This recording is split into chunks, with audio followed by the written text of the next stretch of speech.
Welcome back to the Beyond Broadcast podcast, a show which takes a behind-the-scenes look at industry professionals and their lives working in the broadcasting and entertainment industry. Today, I'm speaking with audio production and radio imaging master Richard Boffin, aka Boff. Hailing from Leicestershire, Richard has spent years on the airwaves, starting out in university radio in Derby before returning home to land his first role in commercial radio. With a strong background in music, it was a natural progression for Boff to make the move to Birmingham, working with the iconic rock station Kerrang! From there, his path led him into the world of radio imaging, joining the team at Capital before stepping into a full-time role with WIZZFX as now the newly appointed production director and a freelance demo producer with Global, where he continues to craft high-end audio branding. Outside of radio, he's an avid gamer, anime enthusiast, and just an all-round good dude, and previously a work colleague of mine. Welcome to the show, Boff. Kia ora. Kia ora. I love a bit of Kiwi energy, mate, and I think it's pretty reflective because if I'm not mistaken, I would be now colleague number 3 that you've worked with from New Zealand, if I'm not mistaken. There's probably actually a few more, to be fair. I'm trying to think. We've got Chris, you, Brent. There was another guy called Andy. Nigel Steele. There's actually more than 3. So you've kind of always had a weird connection to New Zealand in some way. Has it never been tempting for you to kind of look at the old working holiday visa or going to work in the radio industry in New Zealand at some point? No, I mean, look, I've seen the Lord of the Rings films. I know it's from what I've seen, it looks like one of the most beautiful countries on earth. It looks like England before man tainted it, if you want to put it that way. A lot of my close friends have been travelling for many months in New Zealand. And while I know a little bit about New Zealand, I've never been, but I'd love to go one day. I'm sure I will. Whenever I've got free digs, I'll probably go. Well, that's the move, mate. And I do question your comment about the fact that England has been tainted. What about Stoke-on-Trent? Shithole. Come on, mate. It's the mecca of everything. It's the modern city. Stoke-on-Trent. It's good for pottery. I did not know that it was good for pottery. Much like where you grew up, I'm learning about Hinckley being well known for hosiery and also for like clothes making, which I did not know about. The original the handsome cab, and was originated from Hinckley. Obviously, the cab, was an early prototype of something called the taxi, and we're also the home of Triumph motorcycles as well. By the way, I know that you don't have a bleep machine, but feel free to use the bleep machine for my comments on Stoke-on-Trent. Well, thankfully, mate, this is a podcast that we do allow explicit language, so everything will be kept, and Stoke-on-Trent will know your thoughts on the town, obviously. It has a really nice brewery, though. Like Titanic is a brewery in Stoke-on-Trent, and it makes some of my favourite ales. So, sorry. I see you're just trying to recover from this, but it's okay, mate. They know your thoughts, and we'll leave it at that. But I think it's from the knowledge that I've gathered about Hinckley, and obviously from the conversations that we've had over the years, mate, for a lad hailing from a small town, away from the main metros of London, Manchester, and Birmingham, what was it like for you growing up? Was it quite a strange kind of sort of childhood for you growing up in Hinckley? Because I imagine you didn't really have the kind of big city lights. It was a bit more small scale. Oh, I really enjoyed growing up around here. I spent the first years of my life growing up in a village just outside of Hinckley called Higham on the Hill, which is a tiny village, ironically, on top of a hill. I've got the wonderful Midlands countryside on my doorstep. I've got some wonderful farms around me, some wonderful footpaths. The Bosworth battlefield where King Richard III had his head bludgeoned in and his spine impaled with a spear. So, no, I like where I'm from. I'm very proud to be from Hinckley, and while I do have appreciation for cities and the busyness of it, I I'm very happy that I grew up in this wonderful area in the Midlands, in the middle of England. We had conversations previously about the fact that you lived with your grandmother, and I'm guessing your grandmother being from a different era, a different time, there would have been a lot of like various influences that you probably got from her, from even the sake of kind of your habits, whether it be, I'm going to assume your grandmother probably listened to a lot of radio while you were growing up. Was that kind of where that kind of early interest in radio and audio came from? Well, no, not really, actually, believe it or not. I don't really recall her listening to radio. She loved a lot of oldie films. I knew about the singer Al Jolson because she used to love Al Jolson and, Frank Sinatra, Bing Crosby, um, and silent movie stars like Charlie Chaplin, Buster Keaton, Laurel and Hardy. No, that's the sort of stuff she was into. Um, b- Music and audio was something that really I came into my own. The things that I got from my nan was more her compassion. She was a wonderful, wonderful woman. She was very, very loving, and she did her best to look after me. She gave me all the love she could give, and she was just a wonderful, wonderful person with a really, really good heart. And she taught me manners. And sorry, Stoke-on-Trent again, but I'd slacked with my manners there. Sorry, but yeah, that's really the stuff that I got from my nan. You mentioned that you were a musician in your younger years, especially at high school. So I'm going to take a stab that Nan was coming to all of your concerts and being right at the front row. Yeah, she was incredibly supportive, and she was so happy to see me doing anything really. It didn't really matter what I did. She would have been there in the front row, and but she never prompted me or pushed me to do anything. I sort of found my own way, and like I said, it was me off my own back that said I wanted to do this and do music and sing and play the trombone. And as close as I was to my nan, I was actually quite private in myself, so I never spoke about any. I never really spoke about any insecurities or how I felt about my music playing or my aspirations with my music playing. I sort of kept that to myself, believe it or not. It's interesting because I feel like a lot of people are quite insular, especially when they're musicians. It comes back to a comment I heard from a friend of mine who said that musicians are usually the last people to call themselves musicians because of the fact that they feel by owning that title, it's sort of like a title that needs to be earned. Was that kind of something that ran through your mind in those early years, kind of when you were looking at the idea of maybe potentially taking music a bit more seriously, that you're like, I'm not going to be a musician until I reach this level? Was that kind of your thought in those early years when you were going through high school, like playing in bands or performing as part of the John Cleveland College Jazz Band? No, I don't agree with that. I think that if you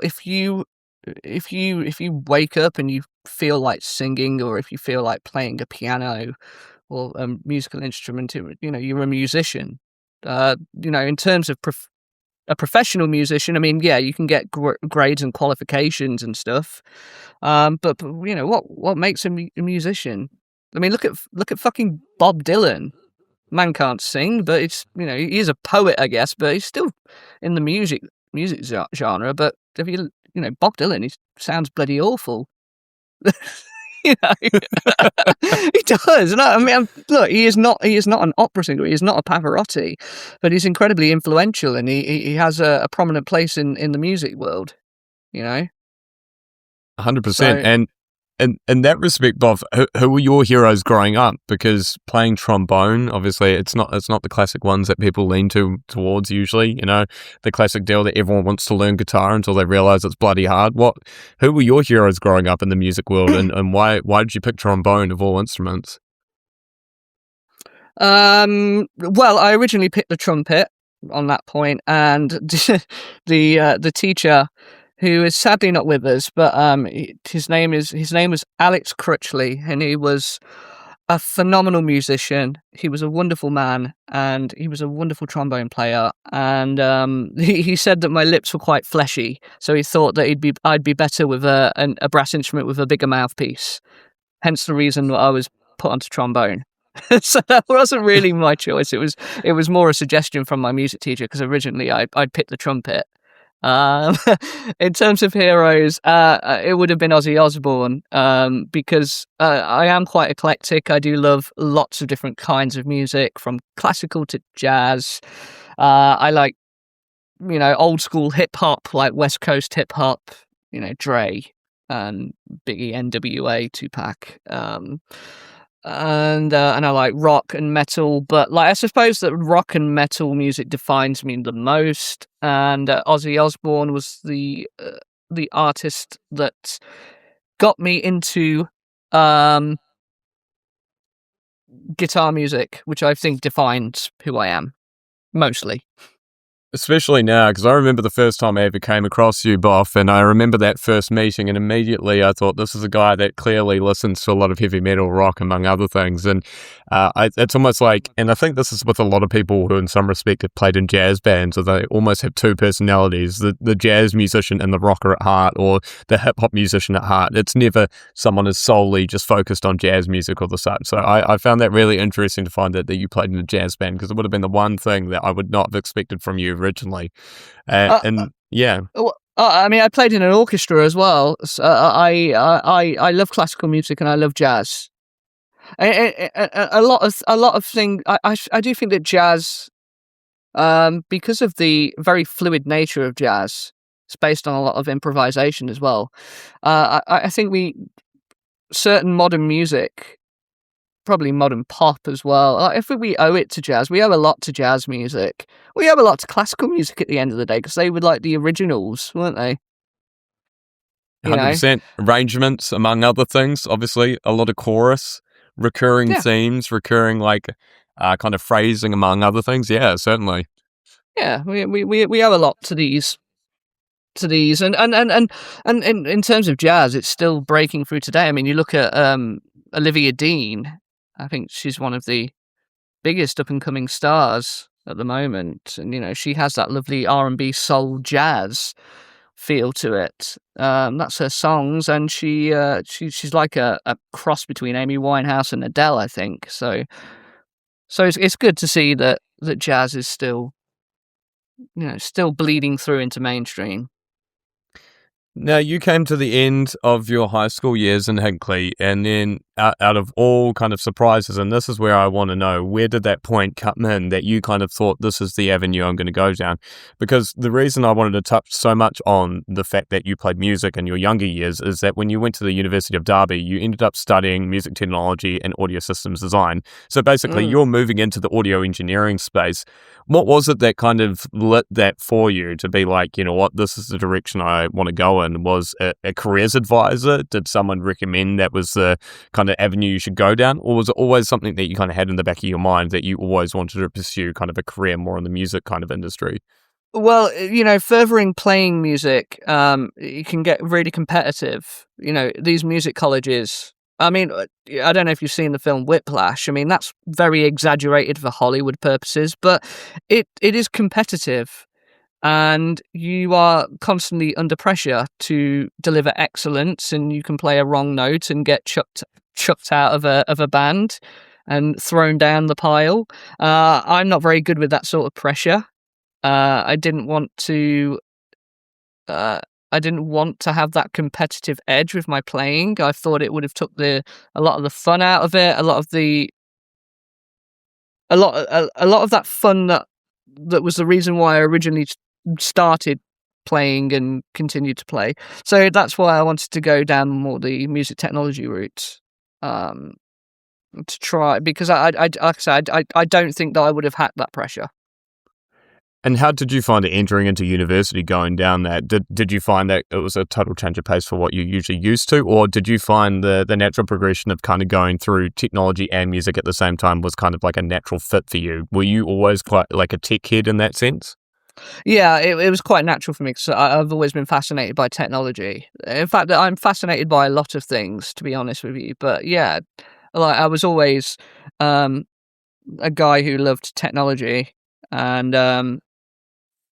I just found it a really nice way to blend music and technology together. I thought it was a really nice pairing, especially for my interests. Yeah. And so how did that first intro into the Derby University student radio station come about? Was it someone approached you? And I should say Derby, because I know it's Derby. I've got to love my pronunciation. But how did that come about, the student radio situation? Did you get a tap on the shoulder when you were out on the lash at the pub? Or was there something that was a little bit more low-key about your kind of entry into that? I needed a quiet space to do my dissertation. So I was like, yeah, I'll do it. I can play some tunes and like just do a show. It was a tiny box room. No one really gave a shit about it, to be fair. I mean, I'm sure it's different now. I don't know if it is. I've got to be really honest. I'm sure it is. I think student radio, since I left university all those years ago, has had so much more investment and love poured into it. So I needed a quiet space for my dissertation, and it was a chance for me to go there, just chat shit, put some songs on that I liked, and while the music was playing, I was working on my dissertation in peace. I know that that's not very, like, inspiring, but that is just, like, how it was. I didn't, like, radio really... I will get into this as you ask your question, but radio, as you'll find out, radio wasn't really something I thought of. Like, that was... It really wasn't radio at first. But we'll get to that in a moment. And out of curiosity, what was your time slot at the student radio station? I'm going to take a stab and say late nights. And if so, what was the name of your show? The name of the show was called The Rock Box, because I played rock music. And in terms of the slot, I can't remember. It was not evening, though, it was daytime, but I can't remember exactly.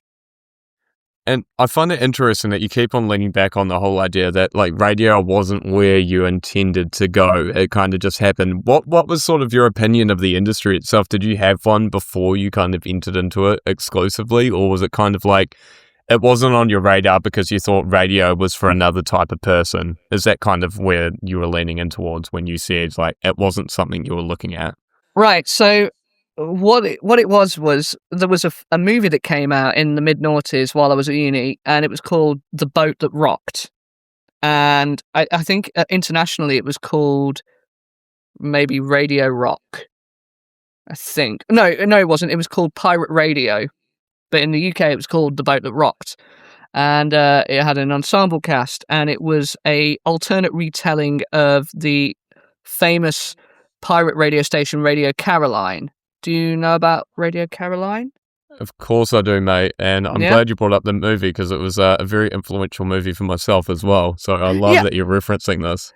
Yeah, so like I remember like watching it, and the soundtrack is phenomenal on it. I thought the cast was brilliant, and I was like, wow, that's really cool. I was like, that's cool. It looks such a ball, that does. And that's when sort of radio first started to get onto my radar. But I was always interested more in the music. That is me. Like the music is the main thing for me, and that's when I sort of looked to my own interest in terms of rock music. The station I was listening to at the time was Kerrang Radio, because it was I could get it on the frequency because it was 105.2. I'm sort of on the edge. I was always on the edge of sort of the West Midlands and the East Midlands, like on the borderline. So most of the time I was able to get the 105.2 frequency for Kerrang. So I would listen to that in my car.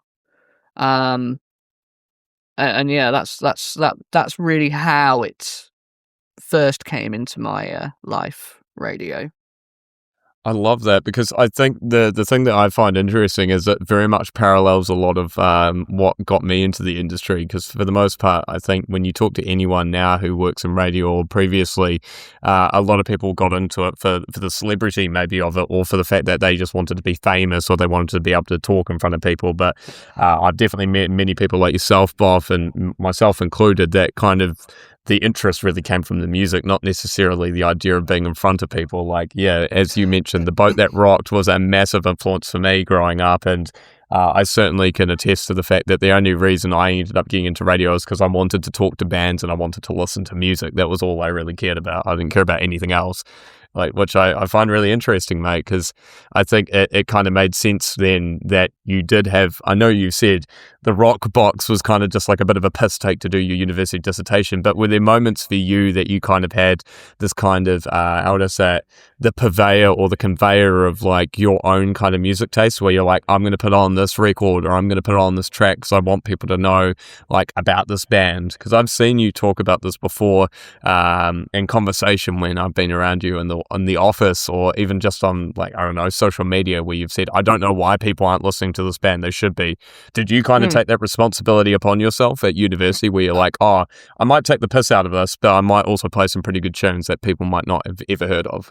At the time, no. It was just more about playing the music that I liked, which was predominantly rock music. That was something that I kind of seen myself championing later on in my life, in my career, because throughout my life, from university into my career in radio, I met certain people which introduced me to new bands, which, you know, branches out like a tree with all its branches. Branching out, you listen to one band, you maybe like listen to a band that sounds similar to this band that you like, and so on and so on and so on. And that was when I was starting to think more about these other bands that people might not like or might not even know exist that I wanted to champion. Albeit privately, you know, just personally to friends or whatnot. Now, you mentioned the fact that the journey doesn't obviously end there. After uni, you returned to Leicestershire and you ended up landing your first kind of commercial role. And you mentioned off air that it was more of a work experience role, and that was with Oak FM, which I believe now is defunct and no longer open, but was one of the first or one of the main independent radio stations in the area. What was it like for you stepping into the proper radio studio, as it would? Did you find it kind of overwhelming, or you felt like it was a bit of a natural fit as soon as you stepped through those doors? I found that the biggest egos that I have encountered in radio has been in local radio, and while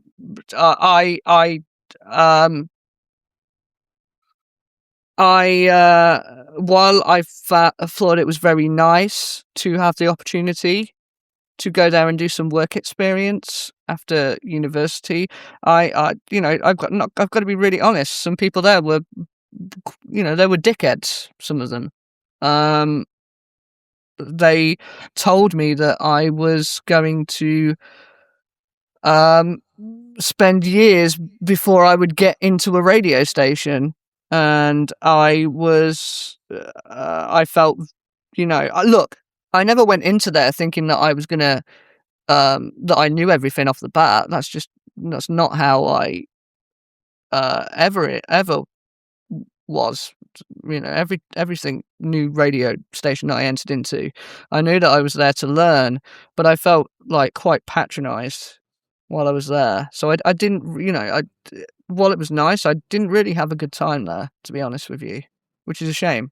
But no, I'm glad you're open about that because, apart from the fact that you probably had some Alan Partridge type of characters that you had to deal with, among other things, was that almost a pretty close move for you to leave the industry? Were you kind of like a bit dejected and thinking like, is this really worth me pursuing? Or if anything, did it kind of light a fire in you that you're like, you know what, fuck it, like I'm going to show you that I can like take this further?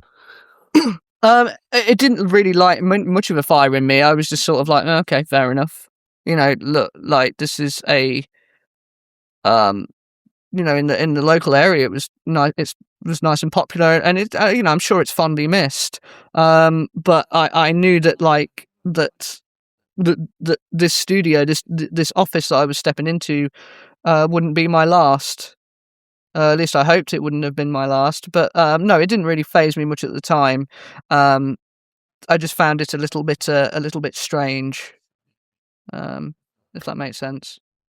No, it totally does, because I think it's the complete opposite from the experience I've heard from a lot of other people who have worked in local radio, particularly in New Zealand, who have said, like, if anything, the local radio scene is incredibly supportive, and in the other regard, they usually say that if anything, they're trying to keep people there because they want to kind of like help people learn and grow and ideally become a part of that kind of identity of the local radio station. So it's interesting that you've had a quite opposite experience, and yeah, I think if anything, it's a testament to you, mate, that you continued in the industry and kept on working. And in that respect, like, this is where the background of music obviously comes in handy, and then it kind of shifts into obviously moving in a little bit of the audio production side of things as well. So you moved to Birmingham to go work with Kerrang. You've been listening to them on the radio in your car for quite a wee while. Such a big step as well. How did that opportunity come about? Was this a case of you walked into the studio with just uber confidence and you're like, you know what, I want a job? Or was it kind of like a little bit of like networking and kind of getting to know people there before you finally landed that first role? Well, look, when I came out of university, like a lot of people that come out of university, especially as now, more than ever, more people than ever go to university. Look, back in the day, when during the 90s and before the 90s, when before I was even born, going to university was considered a privilege. You had to be pretty well off to go to university, and then it became more open for the common as muck people like me to go. And like a lot of people, you come out of university thinking, "What the fuck do I do now?" Like, you get this absolute car crash of the real world that hits you in the chest. And I was like, that's cool, I've got this degree, what the hell do I do? So after like Oak FM, I think I looked on the Kerrang website, and there was a opening, well, not opening, but there was like an advert for their street team, like that's part of their sales team, that would go and promote the brand in this place and that place or whatnot. But I thought that was pretty cool. It was an opportunity. It's an advertisement. Fuck it. I might as well just, apply. So I applied, and I think it took about 6 months, maybe. I totally forgot about it, actually, to be fair. I was like contacted via email about my application, and I was invited into a kind of interview thing. It was like a group of us, all the people that had applied. So I was working in a shitty postal factory, by the way, at the time, having a miserable time. It was a fucking awful. I'm not going to name the company, but it was a fucking horrible company. But I'm hoping standards have changed since then. But so I went to Kerrang. I was nervous. I was excited but nervous. But and then there was a group of us there, and what it was like one of those awkward round tables, where each person takes turns in standing up to say, "Hi, my name is such and such, and this is an interesting fact about me," etc. And then afterwards, there was a team building exercise where I think we had to get from one end of a room to another, and we had to use like 6 sheets of paper, and we could only stand on the paper sheets. And we had to work out a way to get our team from one side to the other. Very amusing. And then the group was whittled down. So some of the group were then allowed to stay for a one-on-one interview, and the rest of us had to leave because we hadn't got through to the interview stage. And I didn't get through to the interview stage. I was rejected. And so it is what it is. I was rejected. Fine, whatever. But they said, "Thank you very much for attending. Please feel free to reapply at a later date, and we can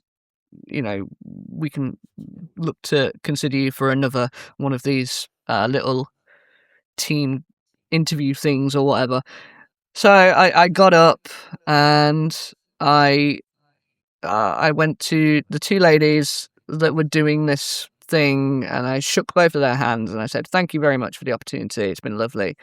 And then I left and I went, and then I went back home. And the first thing I did was I reapplied again. So like, I'm just going to reapply again, whatever. They said we could reapply again. So, okay, that's fine. And then I was slaving away in this factory like the next day, and I felt my phone felt my phone vibrate in my pocket, and it was the sort of factory where if you were caught on your phone, you were pretty much sacked on the spot. But I didn't care. Why not? I'll just answer the phone, because who knows? It could have been anything. It could have been very important. It did turn out to be really important, because it was Deborah from Kerrang, and she was like, "Hello there. This is Deborah from Kerrang. We met yesterday." I said, "Hello. Is everything okay?" And she told me that when I left yesterday, number one, that they'd noticed that I'd reapplied again, but they informed me that I was the only person that left and shook their hand.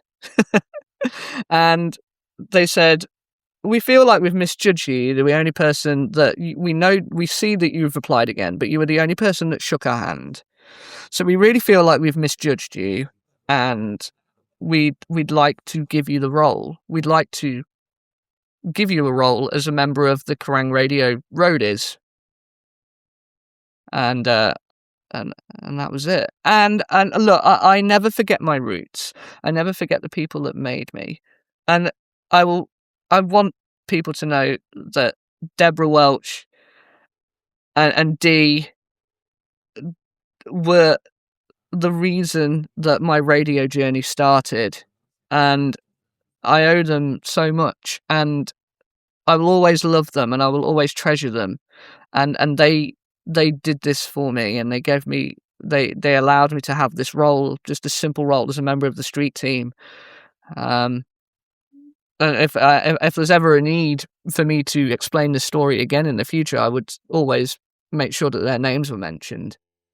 Stand by, and we're live. The Beyond Broadcast Podcast. I love this, because it's kind of like your grandmother coming back, mate. You mentioned early on in the conversation, there's this whole idea of like compassion, but also manners, and it's almost like your grandmother's teachings. Although you said like you kind of almost lived completely separate lives, it was almost, if it wasn't for her kind of influence of being like, Boff, you got to say your please and thank yous and also shake people's hands, like you probably wouldn't have kept moving forward. And I love the fact that they pointed that out. It kind of goes back to something I think even Chris, your now boss, said to me once, which is like, never forget to like say thank you to the people that are interviewing you, regardless of whether you get anywhere or not, because you never know when that's going to come back. And proof is in the pudding, mate, from what you just said. Manners cost fuck all at the end of the day. I just want to make sure her name is her name is Dee Henry now.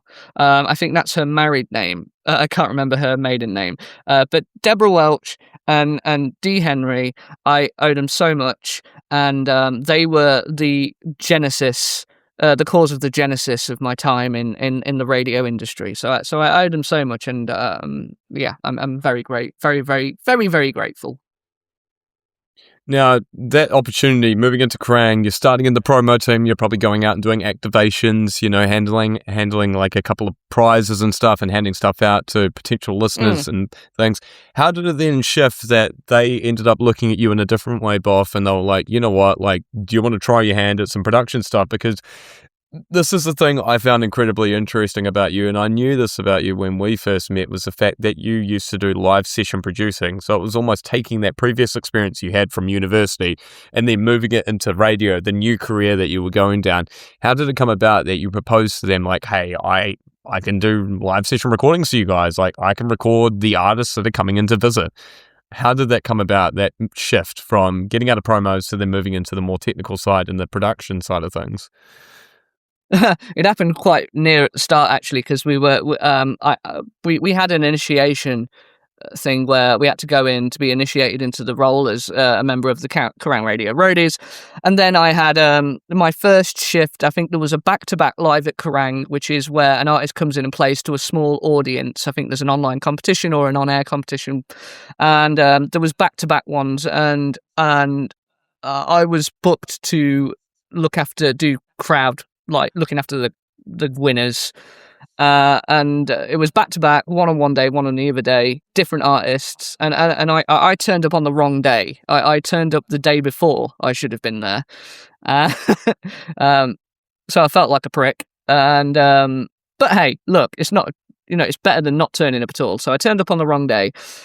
And I think I mentioned to Keith Kleinfeld, who was the session engineer at that time, that look, I studied music technology. I did an A-level in it. I did a degree in it.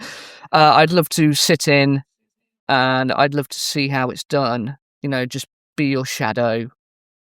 And it really sort of came from there. I wasn't getting paid for anything other than doing the roadie work when I was doing it, but I hung around like a bad smell, and I was there. I was shadowing. I was watching and learning, and then just a little bit by bit, I sort of got a little bit more involved, and a bit more, and a bit more, and a bit more, and then I was there like assisting Keith to do the sessions. Eventually, Keith Kleinfeld, very, very talented presenter as well as an imaging producer. He did imaging and he did live session engineering. He got offered a role eventually on the breakfast show with Loz Guest, and that was where I sort of stepped up and said, look, I would love to do this. I'd love to fill these boots as much as possible. Now, while there was a new job opening for it, it was for imaging producer and session engineer and stuff like that. Kerrang James Walsh, the PD at the time, he was very, very kind. And, I was very fresh in the industry, and they were very, very kind to give me an interview for it. I mean, it was a wonderful experience. I didn't expect to get like the role, and I didn't get the role, but look, that's valuable experience. I think that the people at Kerrang knew that it would be valuable experience for me in such a young stage in my life. Gordon Lundy eventually took the role. I love him to bits. He's a wonderful Scot, phenomenally talented. He spent time in New Zealand. His wife is a Kiwi. I was very honoured to work alongside him because we still shared some of those live session duties. I think I did most of them, and he did some of them, but he was always there. He was wonderful. He's, like I said, 10 years experience, so it was great to draw on his knowledge. That's pretty much it, really. But I love that because you just sought out your own opportunities, mate. It wasn't like you expected anything to be handed to you on the silver platter. It was like you knew you had to work for it, and for that you wanted to prove yourself at every point. And I love the fact that, like you said, even though they didn't give you the job in the end, they recognized the work that you put in to try and get to that position. And for whatever reason, what was it that eventually saw you leave Kerrang in the end? Was it a case of you found yourself obviously moving a bit more into the side of imaging? Like what was it that kind of made you shift to be like, you know what, I'm loving what I'm doing at Kerrang, but I feel like I need to move forward into the radio imaging sphere and kind of enter that a bit more exclusively? Kerrang was one of the best commercial radio stations of the noughties. It's the awards that it won warrant that. I didn't want to leave Kerrang. It was a phenomenal place to work. The people were amazing. The office was amazing. It was part of Bauer Media, but it was separate. It had its own studio. I loved the fact that it was a little bit of the black sheep of the family at the time. Well, there's two things. Well, first of all, my nan passed away in 2012. When she became poorly, I temporarily left Kerrang to be her carer. She had motor neuron disease. It's a horrible illness.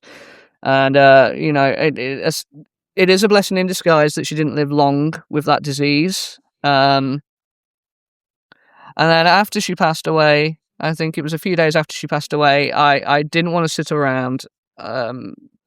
I was mourning, but I didn't want to sit around doing nothing. I know that my nan wouldn't have wanted that, so I returned to work as quickly as I can to Kerrang, which is very good. All the people there were fantastic. One of I think it might have been James or Kevin, I can't remember which, but one of the members of Kerrang helped do the programs for my nan's funeral to get them to at least design them. I think they did the design, which I then sent off. Got sent off for the people that were printing the program. So I had so much love and support around me. And but less than a year later, Kerrang was closed. Unfortunately, Kerrang 105.2 was closed. Planet Rock took the frequency. The studio was closed. It was shut down, and a lot of people were made redundant and let go. And Kerrang obviously went to London, where it remains to this day. So that's why I left Kerrang. I was forced to leave Kerrang.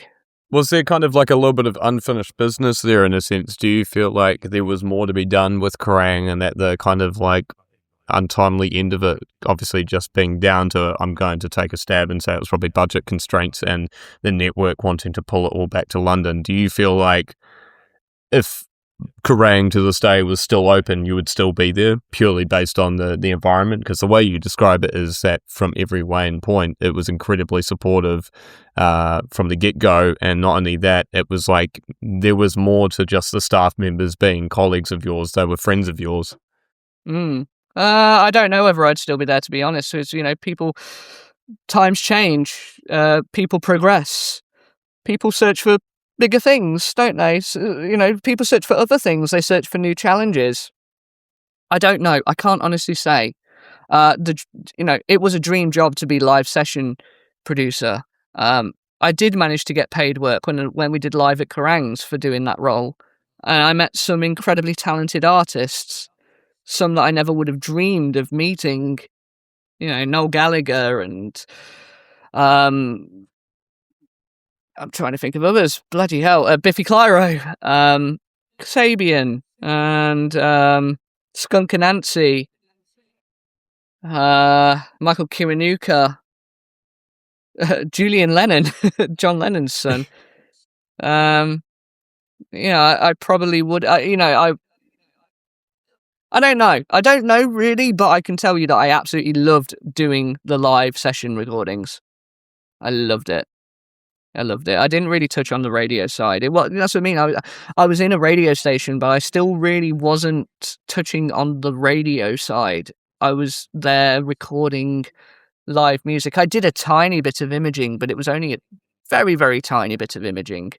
Which is interesting then, because you made this big move to joining Capitol. And that was a fully immersed imaging producer role where you were working across various parts of the kind of production element kind of sphere in terms of doing branded intros, the tops and tails, the sponsorship tags, among everything else. You were doing a lot of the scripting. There was a lot more creative aspects coming into the role that you were doing. So when you approached Capitol and went fully into imaging, was this something that you kind of were like, this is the most logical place for me to go? Or is it you were like, this is where I know I'm going to have not only longevity, but I still get to have an element of creativity? What was your kind of intention with going to being a freelance producer with Capitol? Well, it was actually shit at the time because I was homeless and jobless and penniless after Kerrang. So I was going through a really shit point where I just fucking had nothing. And eventually I got myself back onto my feet, and I managed to lodge at a lovely place with a guy called Josh in Hinckley. But I got a message from Jo Godfrey, who is now Chris's wife, and I can't remember whether she texted me or called me. I think she might have called me, and she was like, Boff, you were always eager without being too eager at Kerrang. You were always there, willing to learn, hanging around like a bad smell. And do you want to possibly come and just meet Chris, who's the head of production at Capitol in London, and potentially talk about doing a sort of internship. And because my life was in such a cunt pit, shall we say, I of course I was not going to pass that up. So I went down and I met Chris. I went to the global offices, which was I was a big fish out of water, because I'd been into Kerrang, which was obviously a well-established studio, but it wasn't global. It wasn't this big, Leicester Square building with all of these stations inside. And I went there and I met Chris and I found out a bit about him. It was really good to see Joe again because, Joe had left to go to Capital midway through my time at Kerrang, and I always was very fond of Joe, and I missed her when she left, so it was really good to see her again. And I decided to do this 3-month internship. Unfortunately, it was unpaid, but my nan's inheritance came in, and I was able to use my nan's inheritance to help me fund it. So I was doing a lot of not sofa surfing, I beg your pardon. I was doing hostel surfing in London over that time. Yeah. I want to rewind a little bit. Because you mentioned Joe, and to give context to the listeners, Chris Nichol, one of our previous guests, is who Boff is referring to, and Joe Godfrey being Chris's wife. But I'd be interested to know, so you ran into Joe in the hallways of Kerrang. What was her position at that point, and how was it that you two still maintained a connection that meant she called you up or texted you that one day to say, like, Boff, there's an opportunity here? How did you guys come across each other? I think she was an audio producer as well. I think she handled more S&P stuff. I got to be really honest. I can't remember exactly the exact role because it was so long ago, and I've had a few drinks since then. But I knew that she was an audio producer. She was a voiceover, and I knew she was bloody talented. And I spent time in her studio with her, as well as with Keith. And I assume that I was really friendly with her. She was a beautiful, amazing woman, and I mean personality-wise, I'm not like Chris. I didn't try to fool your wife before you married her. But no, she was such a friendly, really, really kind person at Kerrang, and I was really fond of her, and I was really upset that she went, and I think I just had her number, and I think she just messaged me or gave me a call. I love this, and it kind of goes back to the whole connection building thing and the whole the compassion manners, all that sort of carry on, that continued connection and continued networking and having kind of good relations with everyone is always going to end up working out better for you in the end. And in that respect as well, you mentioned the fact that walking into that Leicester Square building, kind of seeing the big kind of Capital kind of sign in the background and global was a bit of a kind of terrifying sort of moment for you. What was probably the most immediate kind of change for you going into that kind of industry and that sphere, especially when you're creating imaging for a brand like Capital? How did it differ for you compared to creating something for Kerrang, where it was on a much smaller scale? Well, I mean, the caliber of imaging, it was just a totally different way of doing imaging, where Kerrang was more raw. I mean, it was more raw and rough around the edges. You didn't have to have things, bang on the beat and stuff like that. It didn't have to sound tight.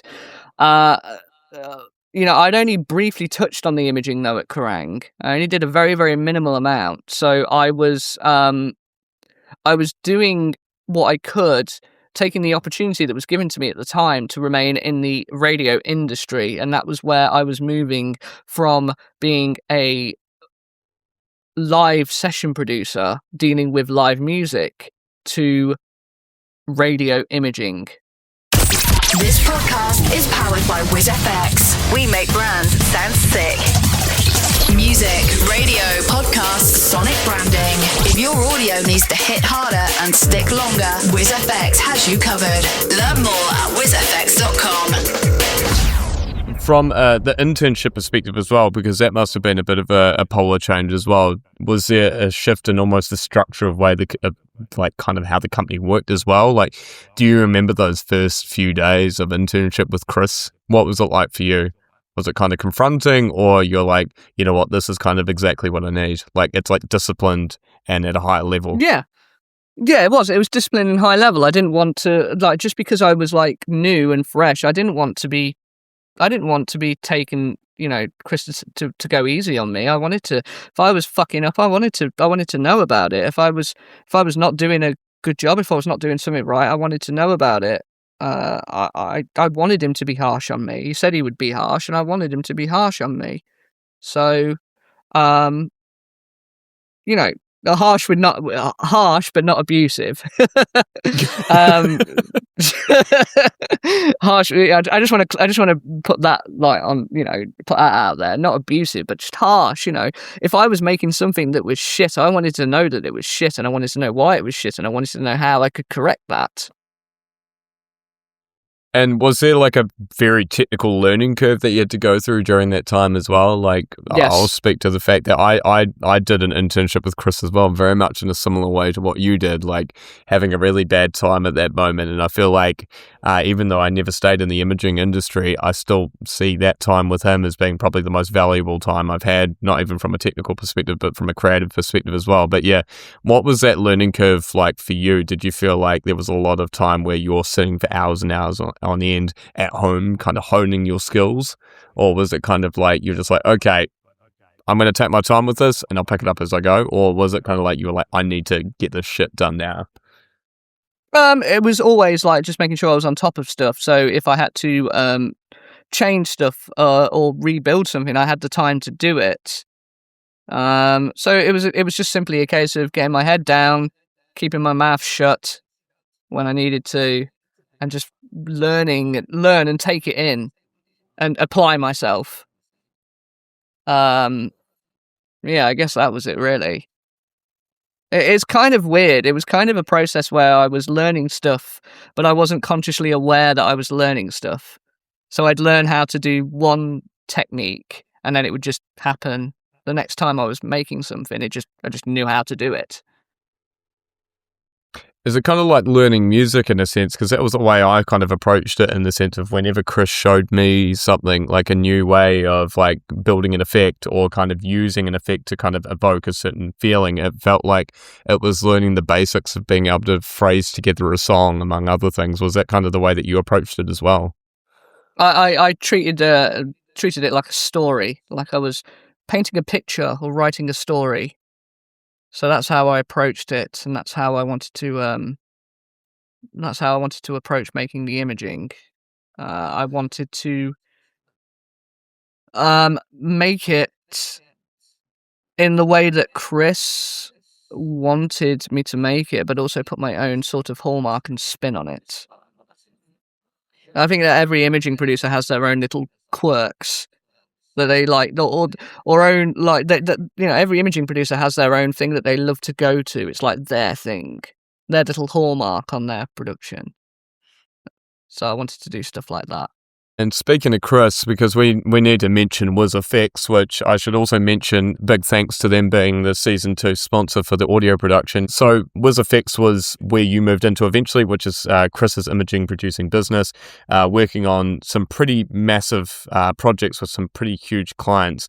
Now, for you, if you're going to take me through a day-to-day kind of look at what you would be doing at WIZZFX, what would that kind of look like? Because I think for anyone else, and this is why I loved having Chris on earlier in Season 1, was kind of doing a brief overview of it, what an imaging producer actually does. But for you, mate, being now the director of production, what is it that a day in the life of you at WIZZFX, what would that look like?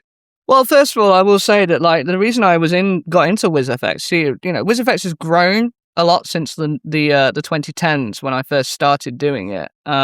You see, Chris was very, very kind because I was doing this internship and I was not earning money. He was very kind to bring me into WIZZFX to give me a chance to earn some money. That coupled with branching out and doing some show production on air and tech hopping in the studios at Capitol, I was able to earn some money. So that's how I got into WIZZFX. And because I owe Chris a lot, and I care very much for him. I care very much for the business he has, and I have so much respect and love for him and Joe. That's why I've stayed incredibly loyal to Wiz. That's why I'm still here, doing what I can for this company. In terms of every day, with this role, it's my chance and it's my role to organize all of the production requests that come in, to liaise closer with the clients, to think of ways to move the sound forwards or move to get ideas out there, to improve the company and refine the company, and it also gives me the opportunity to work, like I said earlier, to work closer to Chris as the director, founder, God, emperor, whatever you want to call him, Wiz. But yeah, my day to day is basically, you get up, you organize the requests, you divvy out the jobs, you get them done, you make sure that they are to the standard of absolute excellence that our clients expect from us, and then we ensure that we get them. It's also obviously a responsibility to populate the site, to ensure that our production service is kept updated as much as possible.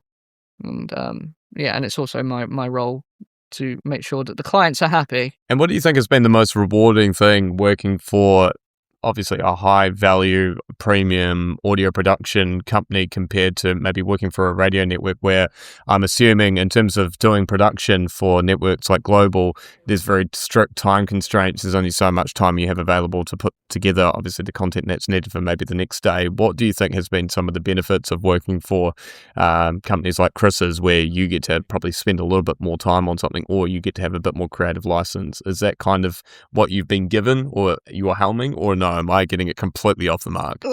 Well, no, I mean, I have come into my own, and I have learned so much myself, and I do have some creative freedom, but still, I like to consult with Chris on things that I'm not sure about. It's while I have some authority to approve audio. Look, I'm always going to refer to Chris if I'm unsure about something. But it's also a reward that I get to continually work with Chris and also Kyle and Sachin and Julian. The other members over at Wiz. But when Chris left Capitol, I was deeply depressed about it, and I'm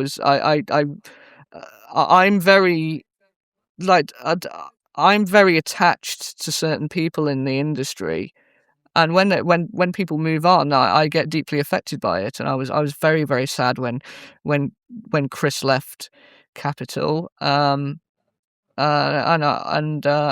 it's deeply rewarding for me to continue to have a working relationship with him. And I can totally understand that from the way that you spoke about him from the early years and from our conversations over the years. It sounds like you're always going to have that very close connection to Chris. And I think it's also reflective of kind of you as a person, because we've managed to stay in touch over all these years, which I've always loved, that we've managed to kind of, I don't know, in one way or another still keep talking, or you keep giving me shit, which I always love as well. I never give you shit. That's what is that? That's slander, that is. That is slander. Jesus Christ. Jesus. I certainly didn't make any comments on the fact you're ginger. When you sit down to build a piece of imaging, and we've already gone over kind of what imaging is in previous episodes, what's kind of your process from concept to final output? Now, for many people, it's probably thinking about the overall sound, but for others, it's more or less thinking about, much like what you said, what is the story? What's the intention here? How can I script this? And then around that, build a bigger image. Kind of how do you approach imaging in that respect?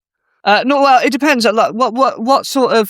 Give me an example, because I think each thing is different. So, name a piece of production, like a type of production. Let's go with a branded intro. Okay, a branded intro. So first of all, I will listen to the song. I will listen to the song. I will listen to the structure of the song. I will listen to where there's instrumental bits, if there is any. I will listen to the vocals. I will listen to the lyrics.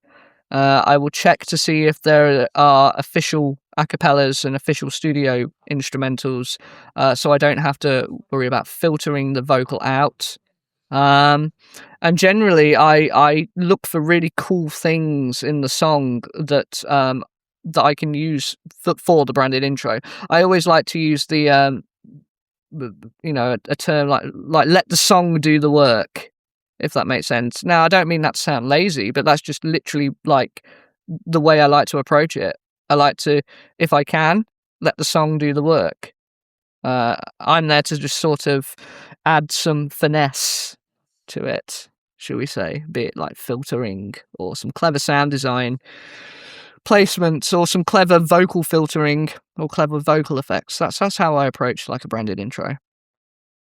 And do you feel like there's always an approach of less is more? Do you think sometimes a common pitfall for a lot of imaging producers that are up and coming is that they feel like by just throwing a bunch of sound effects together and kind of overdoing it, it will sound good naturally? Do you think that's kind of a common misconception? Well, I mean, sometimes it works with, certain rock or metal songs maybe, but no, more, just throwing sound effects into it, it'll sound like an absolute mess. Sometimes less is more. Every piece of sound design should have its place. So the way to look at it is sound design is the wonderful glue that glues this story that you're making together. And everything should have its place. If you start throwing sound design here and there, it can be cluttered, it can be a bit distracting, and I just don't think it's good practice to do that. And you once said that one of the biggest tips you have for people that are looking to have more interesting scripts or creative scripts in itself is to think a little bit outside the box. Think about witty writing, whether it be a punchline or a play on words. Is that something that you still kind of put forward to any imaging producer that you see that's up and coming? And would that be advice that you would give to them in terms of the scripting itself, is not try to be too standard? Yeah, I mean, like it does depend on the creative. Not every creative that you get is going to give these opportunities. It also depends on who you're working for. If you're working for a certain company that has a certain set way of how they script things, you have to follow their guidelines. But when you have the flexibility and you have the right creative there, yes, you can be clever with the script, and you can also use the clever writing in the script will help you to build it as a piece of production, because you'll have those prompts there. You'll have those things that you can go to where you can go, okay, I can grab that sound effect to make this effect happen because it's in the script. Now, for any imaging producers or any audio producers that are looking at getting into radio imaging, what would you say would be the core skills that they should be looking at obtaining? And in that respect as well, what do you think is kind of the new way that these producers should look at learning these skills? Well, I think that anyone can do imaging production. You don't have to be, you don't have to be qualified in playing a musical instrument. You've got to have a good ear. Look, you can't pick up excellence. You have got to be prepared to learn, to potentially do voluntary work. And there's wonderful things now like the Global Academy, which is great for getting young people into this industry and to giving them those skills that are required. But I guess it's just a case of focus, apply yourself, get your head down. Do not be confident and cocky thinking you know it all. Look, you cannot pick up excellence. You can be naturally gifted at something, which is great, but just because you're naturally gifted and you know how to EQ a voice and you know how to edit a voice and edit music and stuff, that's great, but you have to learn the industry and you have to learn the business and you have to earn respect from your peers. So just accept that you can't pick up excellence. Be prepared to listen, to learn, to know when to ask questions, to know when to shut up, and be dedicated, and put your all in, and be eager, but don't be overbearing as well. That's what I would say. In a world where obviously we've spoken about this before, Chris and I, about the fact that AI radio imaging is becoming a thing, and I've certainly hoped that it's not going to become a commonality. And you once posted on LinkedIn the fact that there's a very major difference between human-made radio imaging and AI-made radio imaging, and that really we shouldn't be trying to make that the new normal in many respects. And the fact that you always felt that the lacking of the human factor is the essential part that is always going to mean that AI radio imaging is never going to take over from human-made radio imaging. Do you still stand by that? Yeah, I mean, like, look, AI should be there to enhance a job role, not replace it, really. It should be, in terms of, like, AI-made imaging, fuck AI-made imaging. Like, the one thing about AI is, while it can make some pretty convincing things now, it just feels a lot of it soulless. Don't you agree? Yeah, 100%. It's like anything made, whether it be scripting, writing, music, among other things. Yeah, it just doesn't have any sort of connection to anyone. It's literally just churning out a repeatable sort of kind of process. There's nothing to it.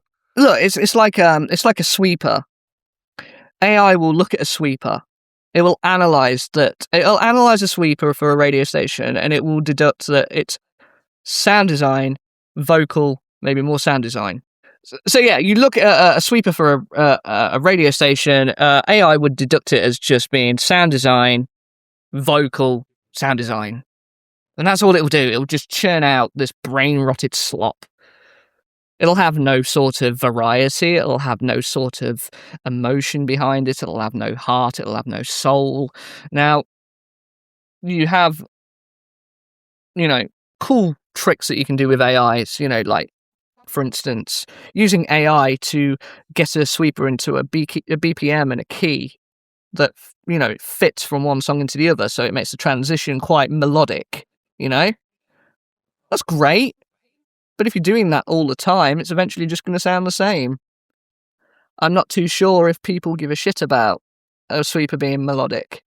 Certainly, I don't really think the younger generation, as, AI, social media seems to have brain rotted the generation of youths right now. Well, that's just my opinion anyway. I feel like it is. Feels like it's brain rot anyway, if I ever see it. Don't go anywhere. We'll be right back in just a moment. Thanks for staying with us. And I'll briefly touch on this because I think it's a bit of an interesting reflection on the new generation mixing with the old. And this is in regards to a project that you worked on fairly recently, which was the WIZZFX, which was the 80s radio station that was released as part of the last season of Stranger Things. It was like a co-op that you guys ended up doing with Global. Do you feel that there is still a demand for traditional radio? And in that respect, do you think that's the reason why UK radio is still held in such high regard? Well, I don't know whether it's just the state of the world or just how things have been over the last few years, especially since COVID, but there seems to be this hunger for nostalgia. But when it comes to WIZZFX, it was a wonderful partnership between Global and Netflix. Wonderful team on both sides. Very, very thankful to Netflix for trusting us with the IP. Very, very thankful to James Rear and Gareth Andrews at Global for trusting us to do it. There seems to be this hunger for nostalgia. We were not redefining any repertoire with it. We were sort of using those traditional methods to redefine what a pop-up radio station could be. It's a tough question. It's a tough one because, like, with WIZZFX, it was really, really grabbing the fandom and hooking them in. But I still see, like, a gold standard of radio as being America, not the UK. So it's a fascinating question, one that I'm not really able to answer in a very coherent way, I don't think. No, that's totally understandable. And and this is the classic question I throw to anyone that's working in the radio industry, do you think radio is still going to exist in 10, 20 years' time? Yes, of course it will. Of course it will. People are going to want to listen to Test Match Special, get their cricket. People are going to be listening to sport. People are going to be listening to news. News radio and live sport radio will not stop. The Archers on Radio 4 will not fucking stop. It's been going for, decades now, isn't it? No, of course not. Of course, it's different forms of radio are possibly dying. Like music radio, for instance. I don't listen to music radio anymore because if I want to listen to music, I'll just put Apple Music on. A lot of people are streaming now. People are getting their music through TikTok now. So, but certain forms of radio may wane, I guess. But no, radio won't die. It will still be here in 20 years. Of course it will be. And in that respect, Boff, we've come to the end, really. We've gone through from your start in Hinckley, going through the whole throes of university, among other things, as well as also touching on your time at Kerrang, where you really started to enter the radio industry. And then your time getting introduced to the lovely Chris Nichol, where you ended up getting into radio imaging more extensively, as well as also eventually coming into what would now be your role at WIZZFX, where you're making imaging for some of the biggest brands in the radio business, among others. But I guess the big thing that it always seems to come back to, and you've said this before, is that there's always been mentors or people along the way that have helped you get to where you are now. And I'm just curious, who are some of the people that you still think back to this day that you're thankful for that they've ended up pushing you in the right direction? Well, there's a lot of people, and like I said, I do not forget my roots. I don't forget the people that made me. When I was in school, I struggled to find an identity. I liked many different things, but I really struggled to find my place, and it felt like with music, that was where my place was. But in terms of people I want to thank, look, from my music teachers, all of the way to Deborah and Dee at Kerrang, to Loz Guest, to Keith Kleinfeld, to Gordon Lundy, James Walsh, Chris Nichol, Joe Godfrey Nichol, Andrew Wilson, Matt Lomax, Heidi Donald, Claire Goodwin, Abby Cunliffe, Ashley Bard. All of them have a special place in my heart, and I will never, ever, ever forget them, regardless of what I end up doing in the future. I always hold them very, very close to me, and especially also my nan, who I wish was here, but she is unfortunately not. But I wish she was here to see what I've been getting up to, and I'm sure she'd be hopefully very proud of me. And I think that's what I don't really know what the future holds for me. I can't say how long I'll do this. I can't say if I'll be in radio for the rest of my life. But by the end of it, I want to be known as one of the best. I want to be known as one of the absolute best that's done it. And I want, like all the people that I've mentioned, I want them to be very, very proud of me. I never want to get to the point where I say I've done enough. So, yeah, I'm very hopeful for the future, and I'm looking forward. I am going to continue doing my work, not out of obsession, but out of absolute love of doing it. And, then we'll see what happens. And I'll probably have a few pints of beer on the way as well. And although I did end up plugging, obviously, the great work that your team has done on season 2 of the Beyond Broadcast podcast, mate, which is the fantastic imaging that you've provided as a part of this new kind of wave and phase of the podcast that I've got now, I think it's well worth touching on, and I think I could probably even dip in a little bit towards the end of, like, why do you feel that radio imaging, or imaging in general, audio branding, is so important when it comes to media like podcasting and radio, Boff? Well, number one, it was a wonderful honor to do some imaging for your podcast. It was a joy. I didn't hesitate for a millisecond because I love you very much, Jamie. So it was it was a great honor to do that for you. Imaging production is just beautiful. It is beautiful, and it's beautiful because it is a sonic identity for a brand. Now, going to a traditional radio medium, people, yes, okay, due to changing times and social media and video has moved into the radio sphere. The traditional way is you get it through your ears, you listen to it, unless you're deaf. But in which case you can't. But no, you get it through your ears traditionally, and that is the way that the sonic identity has to relate to the listener. It is the way of communicating, like, the sonic identity of whatever it is you're listening to.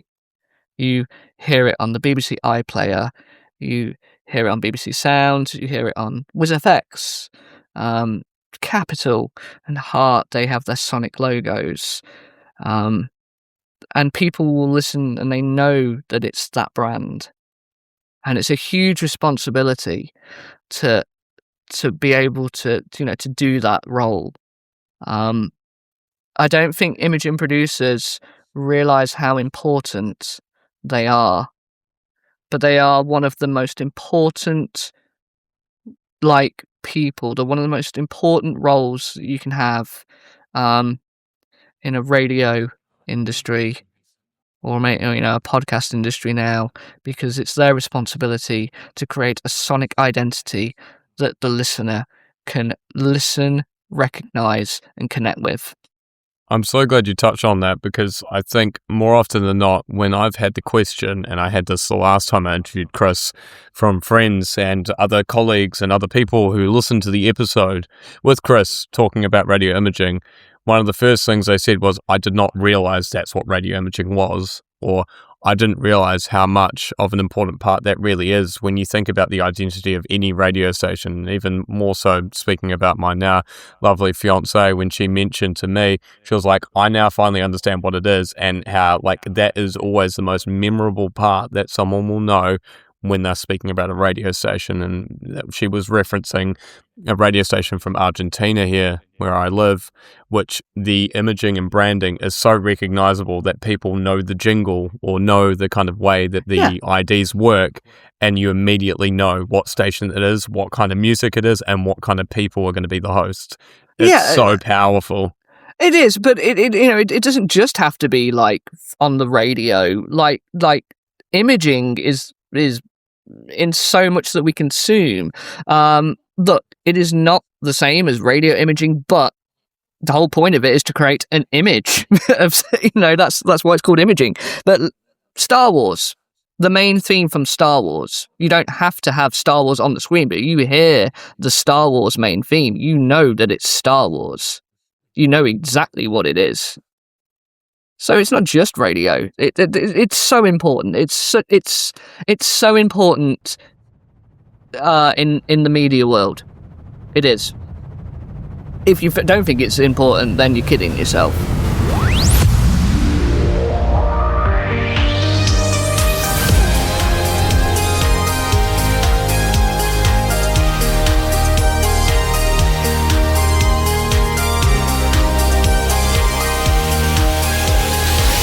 Listening to this episode of the Beyond Broadcast podcast, proudly sponsored by WIZZFX, specialists in audio branding. If you enjoyed the show, give a 5-star review on your preferred podcast platform. You can connect with the show on Instagram at Beyond Broadcast Pod and subscribe for updates on new episodes.